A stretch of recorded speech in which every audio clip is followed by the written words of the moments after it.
How are businesses doing right now? And how do businesses think they are going to do in another 6 months? Every month for decades, the Philadelphia Federal Reserve Bank has asked businesses, and especially manufacturers in their region, these sorts of questions. And in the latest Bamboo Weekly, I pose a bunch of data analysis questions for you to solve using Pandas based on the Philly Fed's data. So this survey, which has been going on, as I said, for many years, is officially known as the Manufacturing Business Outlook Survey. And you can download the data easily from there. They have a particular data download page, and you can download all the data, or you can download just what they call their diffusion indexes.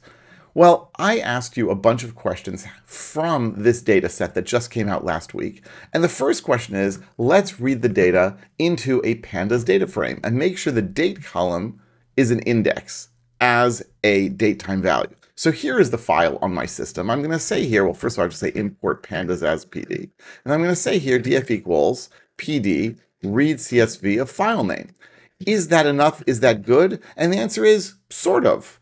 The good news is that I'm able to read in this data without any trouble. We get all the column names. We'll talk about those in a moment. And I get all the values here. And the values, if I check the D types here, if I say df.d types, we're going to see that they are all float 64, except for the first column, which is object, which basically means a string. Well, I had actually asked you in this question to make the date column into an index as the datetime value. And by default, read CSV does not turn anything into datetime value, so we have to give it a little nudge. So I'm going to say here, parse dates equals date. And we get an error. Well, it tries, and it even kind of sort of succeeds, except that it still sees it as a string. And here's the problem. The problem is that the format for this of month, 3-letter month abbreviation, minus, and then 2-digit year, that's just not something that's unambiguous and not something that Pandas knows how to deal with on its own. So we're going to have to give it another nudge. We're going to have to say here, date format equals, and then specify what format that is. And I can tell you it's going to be %B, that means 3-letter month abbreviation, minus %Y, and that means 2-digit year. And so I read this in, and sure enough, now we have the dates here. And by the way, if you're noticing 2068 here, yeah, we're going to get back to that as well.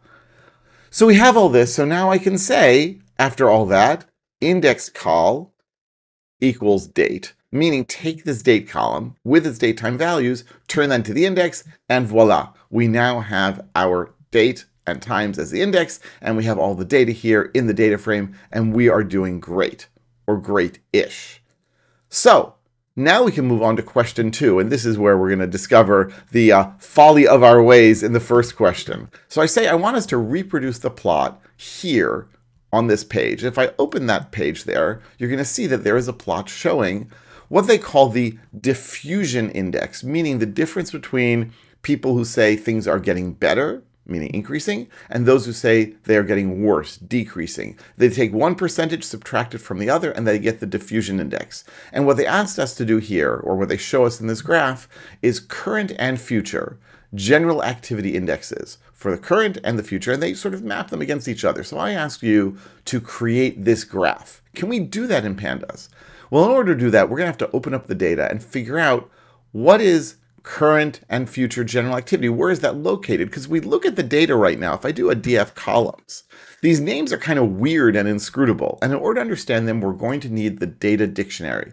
Anytime you work with a data set, and especially a public data set, it should come with a data dictionary that tells you what do the column names mean and what kind of data do they contain. And sure enough, the Philly Fed has such a data dictionary. Let me make this bigger so it's a little easier to read.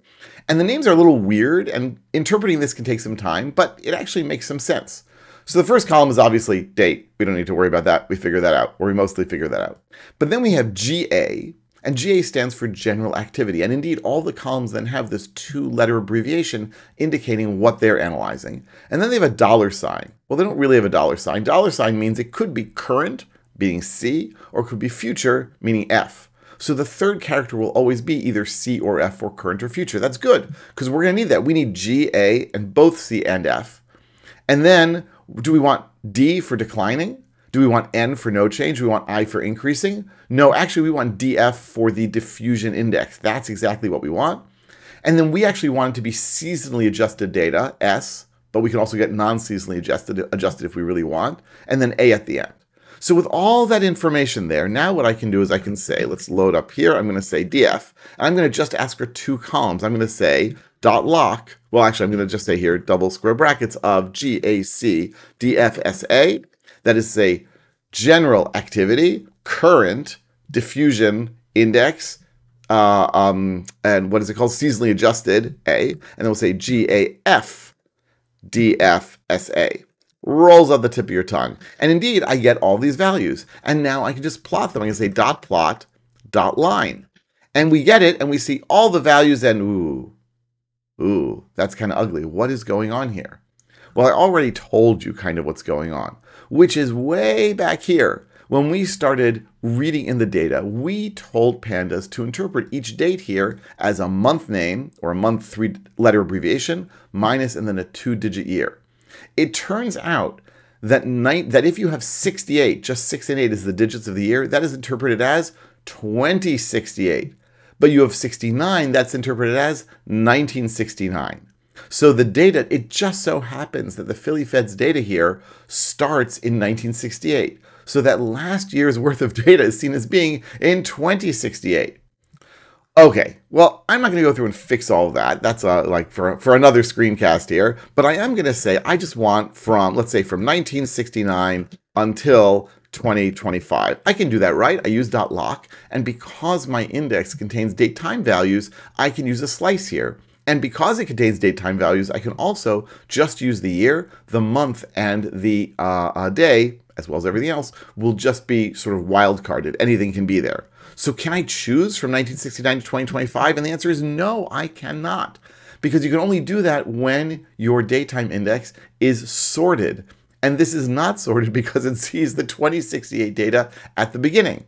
So I have to say first .sort index. And once I do that, then I get only 1969 to 2025. And look at that, now I get the graph. But does this match the graph that they had there? Let's take a look. Their graph starts in, let's call it 2010, 2011, and goes to 2025. So I'm going to go back here, and I'm going to actually say, oh, you know what? I only want from 2011 till 2025. Oh, that's looking closer. Yeah, that's looking pretty good. And their graph goes, if we really want to be persnickety about this, from minus 80 to plus 80. How can I do that? Well, I can pass a few arguments here. I can say here, y-lim, meaning the y-limit goes from minus 80 to 80. I pass a tuple. And we get that. Look at that. That's looking pretty good. I can also, even if I want to, add the grid marks. I can say grid equals true, and that gets put there. And now we have a graph that looks pretty darn similar to what they came out with from the Philly Fed, which is good because it's based on the same data. All right, I hope that this was interesting and useful.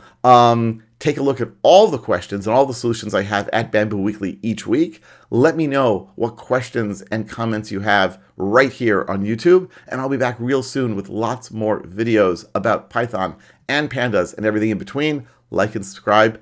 I'll see you real soon. Thanks for watching.